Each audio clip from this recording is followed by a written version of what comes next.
Hey, brother. Hope everyone is in a great mood today because we are going to be counting down the top 10 saddest moments in Pixar movies. That's right. Grab your wine and ice cream. We're doing this. Hey,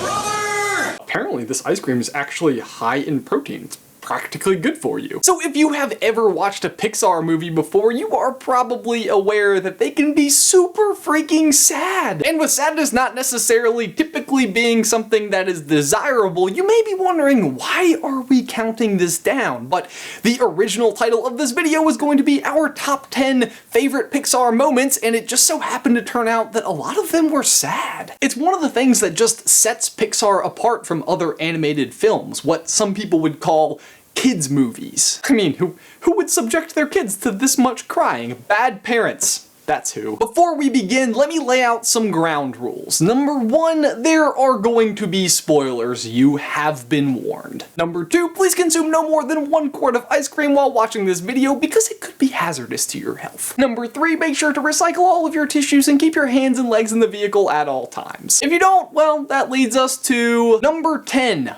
Bing Bong is forgotten. Bing Bong. I remember the first time I saw this movie and the first time he was introduced, I had no idea what to make of him or if I could trust him. Is he just clueless or is he deliberately leading our heroes the wrong way? Pixar actually purposely left Bing Bong out of all of the marketing materials leading up to the release of the movie so that he was just a complete mystery. And mission accomplished. I remember Jay and I leaned into each other after he came up on screen and we whispered, I bet he's the villain. But then... Take her to the moon for me, okay?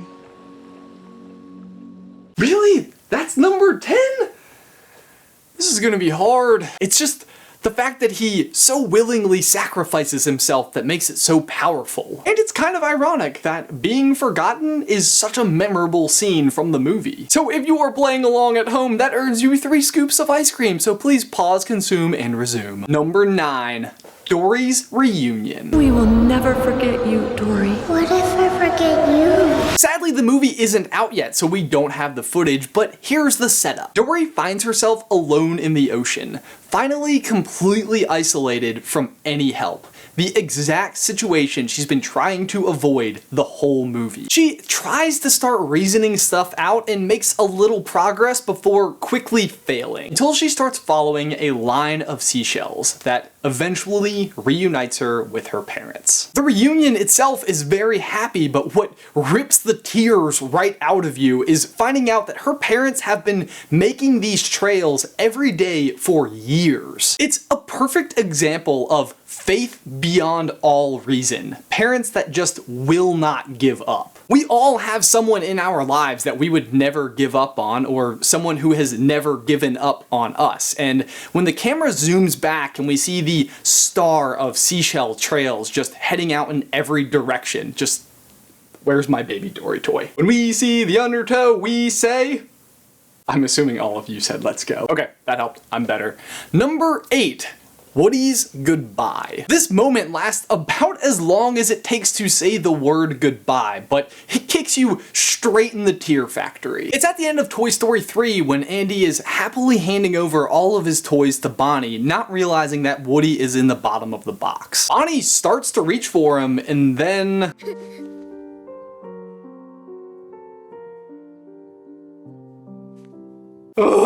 in that moment, right there, the Toy Story trilogy becomes perfect. The entire saga is about how the toys love Andy and need to be there for him, how they fear being forgotten or replaced, and Woody, more than any of the rest of them, never loses focus. Sure, we see Andy playing with all of his toys, but we never really know how much they mean to him. But here he reveals just how sentimental he is about Woody. Sure, other toys have occasionally taken the limelight, but Woody has really stood the test of time time, and even though Andy hasn't played with him in years, he's still hesitant to give him up. Number 7. Spot and Arlo's stick figure families. There is a saying that we all smile in the same language. This scene is like the perfect opposite of that phenomenon. Up to this moment, these two characters have seemingly nothing in common and can't even verbally communicate with one another. But in the most heart-wrenching way possible,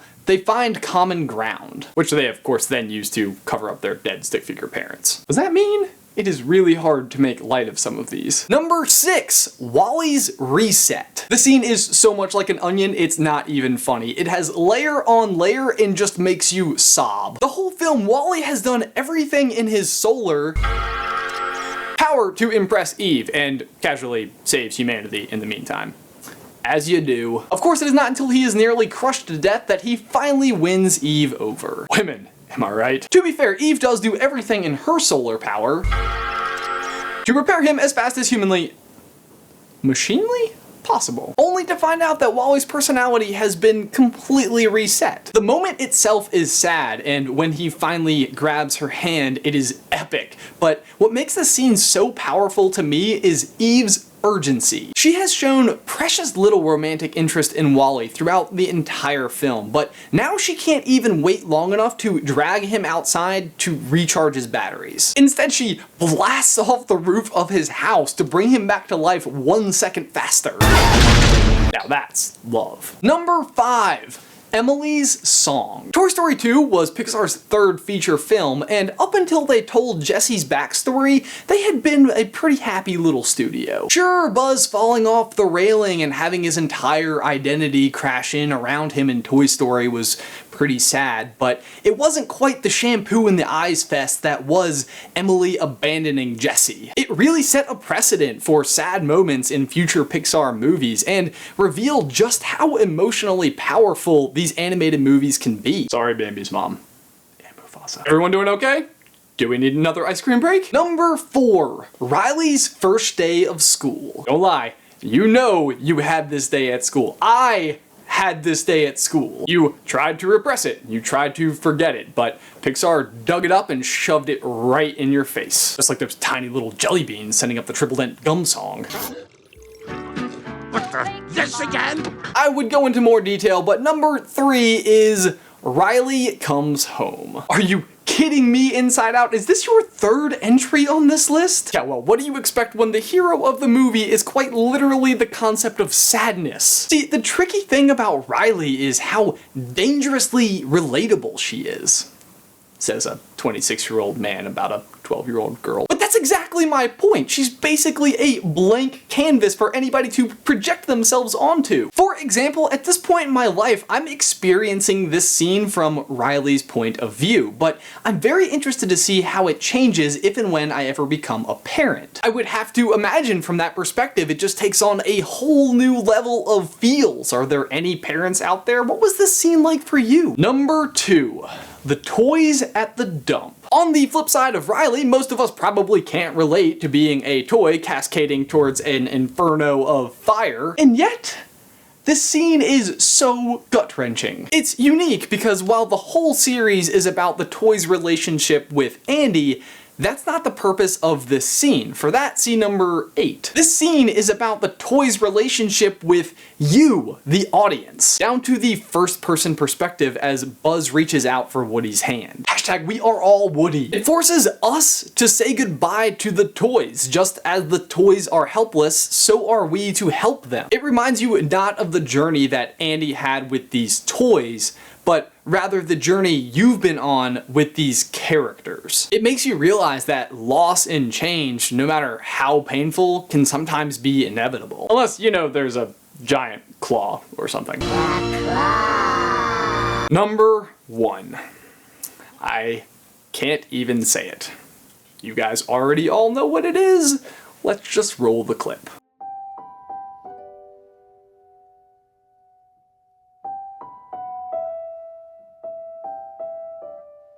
Do you remember when you saw the previews for Up? Old man flies his house to South America with balloons? Looked awesome! There were so many colors!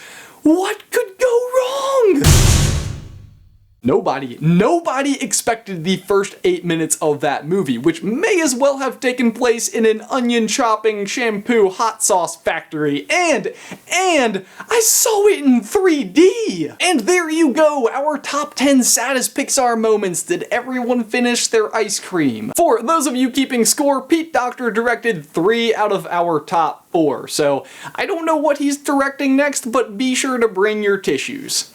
And ice cream.